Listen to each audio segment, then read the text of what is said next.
إن الحمد لله وحده والصلاة والسلام على من لا نبي بعده أما بعد। সকল প্রশংসা সে আল্লাহ তাআলার জন্য, যিনি আমাদেরকে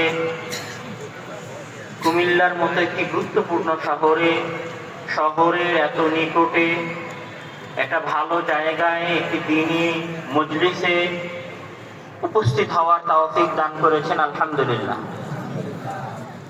তারপর পরে দুরূদ এবং সালাম বর্ষিত হোক তার প্রেরিত সর্বশেষ এবং সর্বশ্রেষ্ঠ রাসূল মুহাম্মদ ইবনে আব্দুল্লাহর উপরে।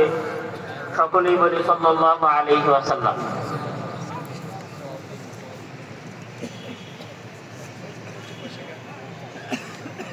সম্মানিত উপস্থিতি,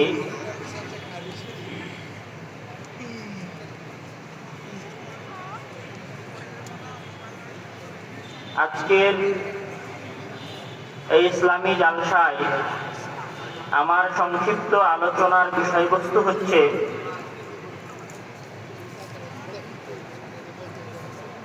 বর্তমান সময়ে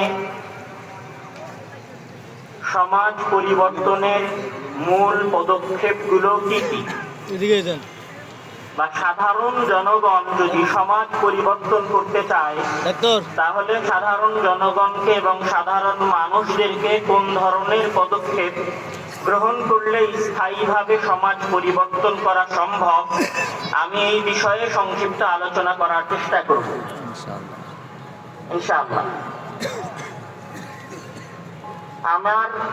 আমি আগেই এক্সকিউজ করে নিচ্ছি যে আমি আসলে আব্দুল্লাহ ভাইয়ের মতো বক্তাও নই এবং আব্দুর রহিমের মতো আমার কথা বলার অভিজ্ঞতাও নাই। আমি একাডেমিক মানুষ, সেই জায়গা থেকে আমার যতদূর কথা বলা সম্ভব হবে আমি আমার পায়গামটা আপনাদের কাছে পৌঁছে দেওয়ার চেষ্টা করব ইনশাআল্লাহ।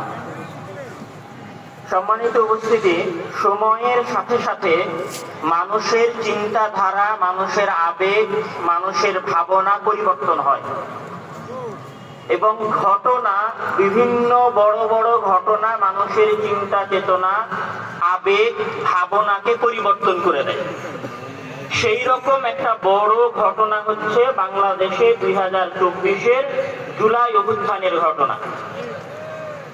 জুলাই অভ্যুত্থানের এই ঘটনার পরে শুধু বাংলাদেশের রাজনীতিতে পরিবর্তন এসেছে তা না, বরং বাংলাদেশের সাধারণ মানুষ, বাংলাদেশের আলেম ওলামা, বাংলাদেশের ইসলামিক যুবক শ্রেণীরাও নতুন করে চিন্তা ভাবনা করা শুরু করেছে। এক সময় যারা দেশের বিষয়ে, রাজনীতির বিষয়ে, দেশের ভবিষ্যৎ নিয়ে কোনো চিন্তা করতো না, শুধুমাত্র কোরআন হাদিস নিয়েই ব্যস্ত থাকতো, অথবা যারা শুধু চাকরির পড়াশোনার জন্যই নিজেদেরকে ব্যস্ত রাখতো, 24-এর আন্দোলনের পরে কিন্তু ওই সমস্ত জনসাধারণ এবং ওই সমস্ত যুবক শ্রেণীরাই দেশের বিষয়ে বেশি ইন্টারেস্টেড এবং বেশি আগ্রহী হয়েছে। সমস্যা হচ্ছে যে আজকে শুধু আপনি দেশের বিষয়ে আগ্রহী হয়েছেন, দেশ নিয়ে ভাবছেন, এর আগে কোনো সময় এই অঞ্চলের মানুষেরা দেশকে নিয়ে ভাবেনি, দেশকে নিয়ে চিন্তা ভাবনা করার মতো পরিবেশ তৈরি হয় না, এই বিষয়টা এরকম না।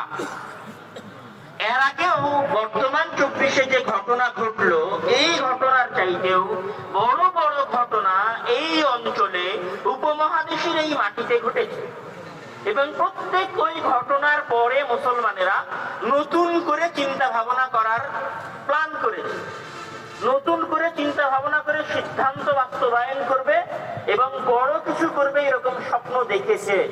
কিন্তু সত্যি কথা বলতে আমরা সে সমস্ত স্বপ্নের একটা স্বপ্নও বর্তমান সময় পর্যন্ত বাস্তবায়ন করতে পারি। যখন 1947 সালে ব্রিটিশ বিরোধী আন্দোলন হলো এবং ভারত উপমহাদেশে দীর্ঘ লড়াই হলো, মুসলমানেরা প্রায় 150-200 বছর যাবত এই আন্দোলন করলো, যুদ্ধ করলো। আমরা তো 24-এ মাত্র কয়েক মাস যুদ্ধ করেছি, কয়েক মাস লড়াই করেছি, চিন্তা করার মতো সময় পাই নাই।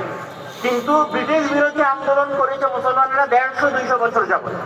মানে এখানে সময়ের সাথে সাথে তারা বারবার চিন্তা করার সুযোগ পেয়েছে যে আমাদের কি করা উচিত। কিন্তু আমরা দেখেছি যে 47-এর আগে কিন্তু মানে 1757 এবং 1857-তে সিরাজউদ্দৌলা এবং দিল্লির পতনের পরে এবং দিল্লির পতনের আগে, আমি যদি বলি দিল্লির পতনের আগে ভারত উপমহাদেশ একটা ইসলামিক রাষ্ট্র ছিল। দিল্লি এবং সিরাজউদ্দৌলার পতনের পরে এই অঞ্চলগুলো ব্রিটিশদের হাতে যায় এবং ব্রিটিশদের আইন এবং শাসন বাস্তবায়ন হওয়া শুরু করে। সেই হিসেবে 1947 সালে দীর্ঘ 150 বছর যুদ্ধ করার পরে আমরা যে দেশটা পেলাম, সেই দেশটা পুনরায় তার আগের অবস্থায় ফিরে যাওয়ার কথা ছিল। আমরা বুঝাতে পারিনি কথা। মানে ব্রিটিশরা এসে তো আমাদের কাছ থেকে ক্ষমতা ছিনিয়ে নিয়েছে, তাহলে ব্রিটিশদের কাছ থেকে ক্ষমতা ছিনিয়ে নেওয়ার পরে এই ক্ষমতাটা ঠিক তাদের কাছেই যাওয়া দরকার ছিল যারা ব্রিটিশদের আগে এই দেশে ক্ষমতায় ছিল। এটা হচ্ছে প্রথম কথা। দ্বিতীয় কথা হচ্ছে যে ব্রিটিশ বিরোধী আন্দোলন যে হয়েছে, এই আন্দোলন একটাই স্লোগানের উপরে হয়েছে। সেই স্লোগানটা কিসের স্লোগান ছিল? জিহাদের স্লোগান ছিল, যে জীবন দিলে কি হবো? শহীদ হবো। মানে 24-এর অভ্যুত্থানে আপনি শহীদ কি শহীদ না, সেটা তো আলোচনার বিষয়, প্রশ্নের বিষয় আছে। কিন্তু ব্রিটিশ বিরোধী আন্দোলনে যারা জীবন দিয়েছে বা জীবন দিচ্ছিল, তাদের মাঝে বিন্দুমাত্র সন্দেহ ছিল না যে আমরা যদি মারা যাই ব্রিটিশ বিরোধী এই আন্দোলনে, তাহলে আমরা কি হয়ে যাব? শহীদ হয়ে যাব।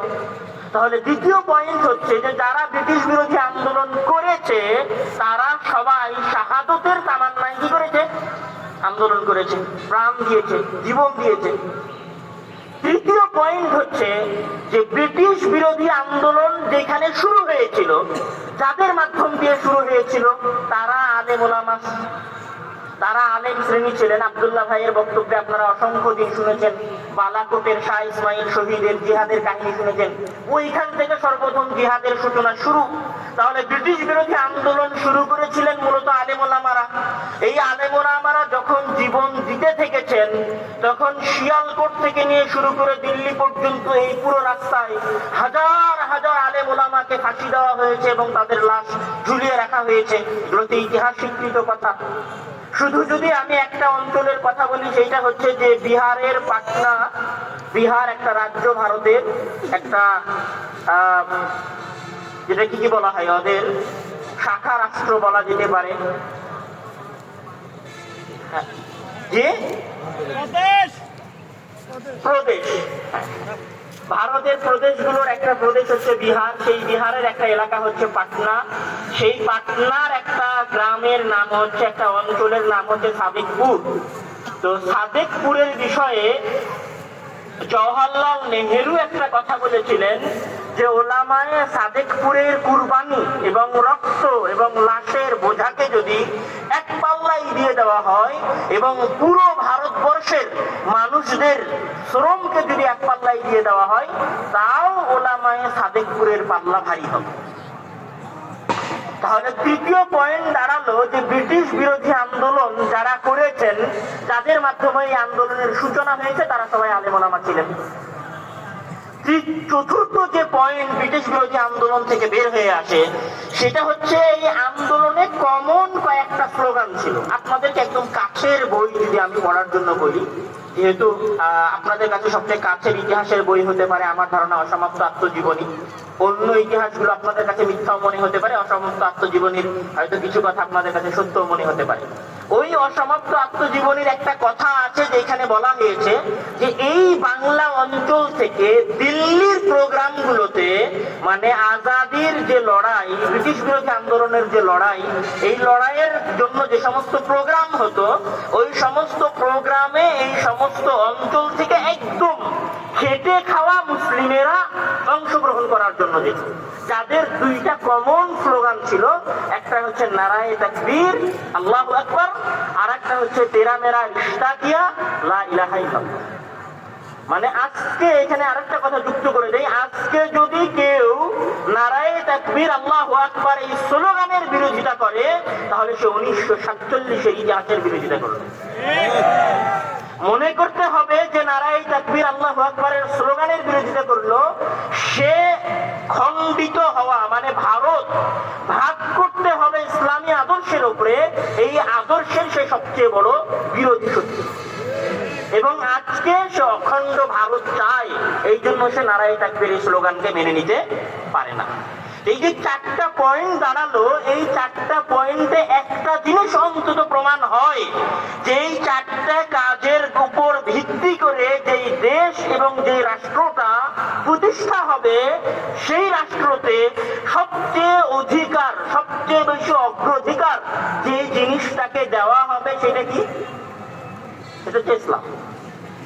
মানে এই 4টা মূল থিমের উপরে ভাগ হওয়া দেশ, 4টা মূল স্লোগানের উপরে ভাগ হওয়া দেশে আইন ব্যবস্থা, বিচার ব্যবস্থা সবকিছু কি হওয়া উচিত ছিল? ইসলামিক হওয়া উচিত ছিল। আমি উদাহরণ দিয়ে বোঝাই।